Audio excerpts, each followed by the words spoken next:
Bom, o meu encontro com o instrumento, com a música, com o violão, se deu por intermédio da minha família, da minha mãe, principalmente, né? Minha mãe toca um pouco de violão e canta também. E algumas irmãs dela, como tia Rosa, tocava violão e cantava também. Tia Ruth tocava sanfona. E vira e mexe tinham encontros, né? Tipo saraus, assim. Nada previamente marcado, elas se encontravam, começavam a tocar e cantar e tal. Aquilo me encantava, né? Eu devia ter coisa de uns 3, 4 anos, assim. Me lembro muito. Me lembro, inclusive, de uma vez um bolo de aniversário que fizeram para mim. Eu devia ter uns... Eu era bem novinho, uns 2 anos. Eu me lembro de alguém abrir a geladeira e eu ter visto um bolo em formato de violão. Aí eu fui querer pegar e alguém me levantou na hora, né? Mas então, na casa da minha mãe sempre tinha música, né? E eu sempre me encantava com aquilo. E o instrumento que era constante ali era o violão. Não era um violão da minha mãe, era da minha tia, que de vez em quando deixava ali na casa da minha mãe, né? E principalmente as histórias que elas contavam sobre o meu avô, o pai delas, né? Que era sapateiro de profissão, mas que era boêmio, gostava de violão, gostava de seresta, tocava violão. Dizem que tocava muito bem, eu não cheguei a conhecer, infelizmente, mas tocava violão, cavaquinho e bandolim. Foi um seresteiro muito conhecido, assim, aqui em Piracicaba, né? Chamava Chico Puvi. E, inclusive, meu mestre, Sérgio Beluco, e outros amigos mais velhos conheceram meu avô, né?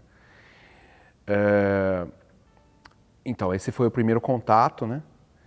E eu tinha um padrinho que me incentivava muito na música, inclusive pagava para eu estudar, depois me arrumou um instrumento, um violão, né? E ele dizia, não, você tem que fazer aula com o melhor professor de Piracicaba, que é o Sérgio Beluco. E acabou que me levaram lá na casa do Sérgio, minha mãe me levou. A primeira vez eu tinha 10 anos. A hora que ele me viu, ele nem pediu para tocar nem nada. Ele falou, ele é muito novo, traz ele aqui quando ele tiver uns 12 anos. E eu, aquela frustração, né? No ano seguinte, eu pedi para minha mãe, me leva de novo lá, vamos tentar enganar ele. Ele não ia lembrar, provavelmente não ia me lembrar de mim, né? E não se lembrou mesmo. Tanto é que comecei a fazer aula com ele aos 11. E essa foi um abrir de portas para mim. O Sérgio Beluco é um mundo à parte assim, na minha vida, uma história à parte.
Músico excepcional que me influenciou muito aqui em Piracicaba foi o Marco Abreu, o Marcão, que é um saxofonista, clarinetista, compositor, arranjador, produtor musical.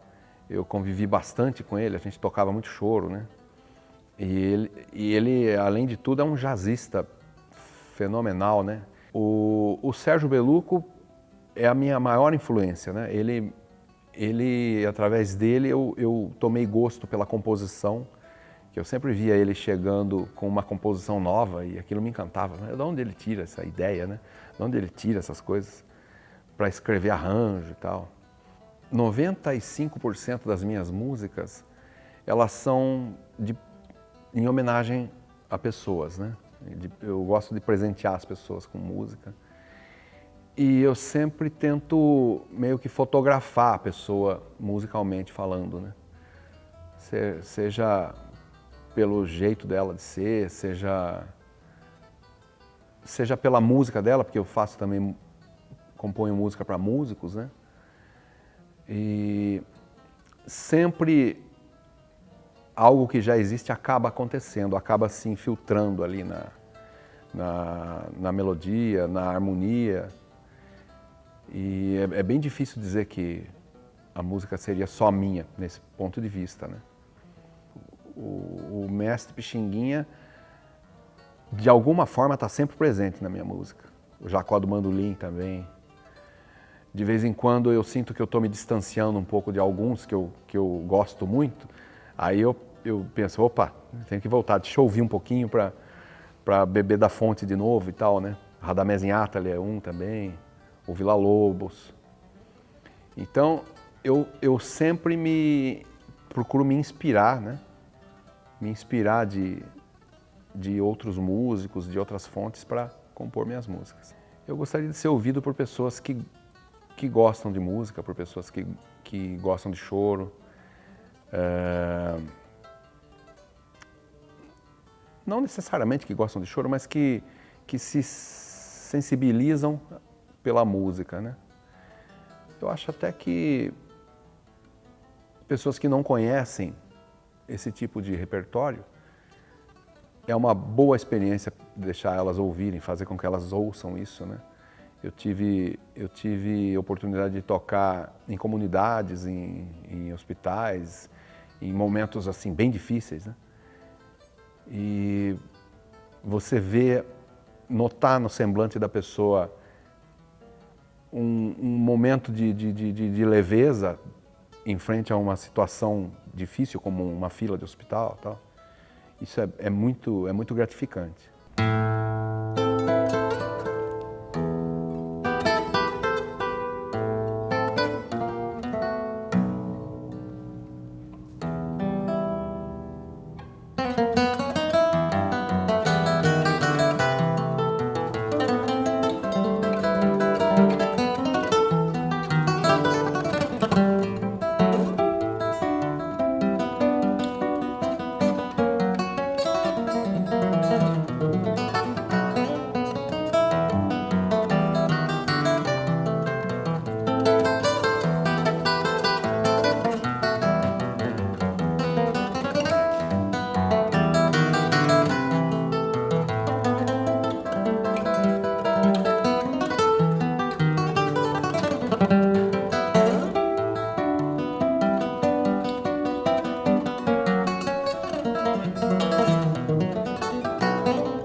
Olha,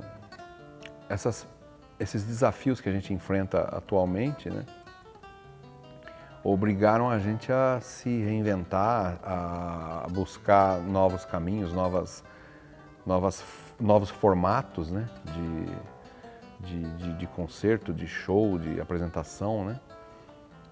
Por enquanto, como a gente sabe, está tudo parado e o músico que trabalha com performance, ele está vivendo de lives e tem entidades, por exemplo, como o Sesc, que contribuem bastante para que isso se propague, para que o trabalho do músico se propague. É uma nova ferramenta que se apresenta para o músico e a gente só tem a agradecer, né?